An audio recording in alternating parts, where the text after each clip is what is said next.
पुणे में हुई बलात्कार की घटना के बाद राज्य में महिला सुरक्षा का मुद्दा एक बार फिर गर्मा गया है।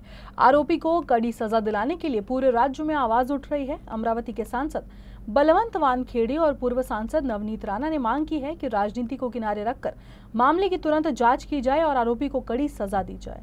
तुम्ही बघा, संपूर्ण महाराष्ट्रभर जी काही आमची भगिनी असेल, आई असेल किंवा मुलगी असेल, ही कुठेही सुरक्षित असताना दिसत नाही। वारंवार सातत्यानं अत्याचार असेल, बलात्कार असेल, अजून छळखानी असेल, असे अनेक प्रकार, एक झाला नाही तर दुसरा, दुसरा नाही झाला तर तिसरा, असे सातत्यानं चालू आहे। याकडे गृह मंत्रालयाचं सपशेल दुर्लक्ष आहे आणि त्या दुर्लक्षपणामुळे रोजच्या घटना ह्या घडत आहेत की एखाद्या पक्षाचे कार्यकर्त्यांनी हे प्रकार केला आणि व्हिडिओ कॉल करण्याचा सुद्धा प्रयत्न केला।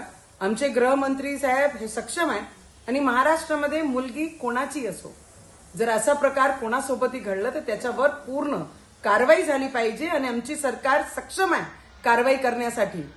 पण दुःख या गोष्टीचं आहे की जे माहिती आता भेटत आहे की एक पक्षाचे कार्यकर्त्यांनी हे प्रकार केलेला आहे।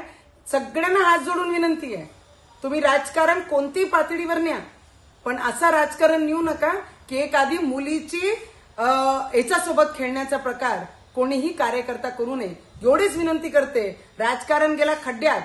जर राजकीय कार्यकर्त्यांनी असा छेडछाडी केली असेल तर मी आमचीच सरकारला विनंती करेन की त्या पक्षाचे कार्यकर्त्यांना चौऱ्यावर आणून त्यांना कडक कडक कारवाई त्यांच्यावर केली पाहिजे आणि फाशीवर पोहोचवलं पाहिजे। कारण राजकारणीय व्यक्ती हे समाजाला लीड करणारे असतात आणि जर राजकीय व्यक्ती असे पद्धतीने जर लीड करायला लागले तर खूप निंदेची गोष्ट आहे।